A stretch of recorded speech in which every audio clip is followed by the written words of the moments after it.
আবহমান বাংলার প্রাচীনকাল থেকে গ্রামীণ নারীরা তাদের গৃহস্থী কাজে অত্যন্ত কষ্ট করে।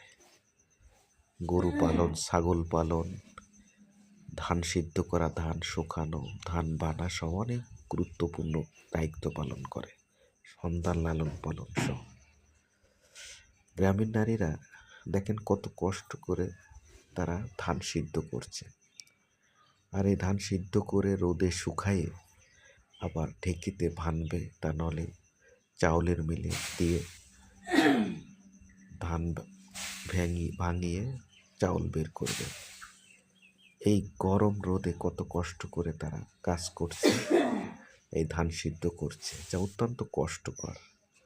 আমাদের এই গ্রামীণ ভিডিও যদি আপনাদের ভালো লেগে থাকে তাহলে আমাদের এই ভিডিওটি দ্রুত সাবস্ক্রাইব করবেন, দ্রুত শেয়ার করবেন, লাইক করবেন, কমেন্ট করবেন, ইনশাল্লাহ আমাদের পাশে থাকবেন। তাহলে এর থেকে ভালো ভিডিও দেওয়ার চেষ্টা করব। ভিডিওটি দেখার জন্য আপনাদের অসংখ্য ধন্যবাদ।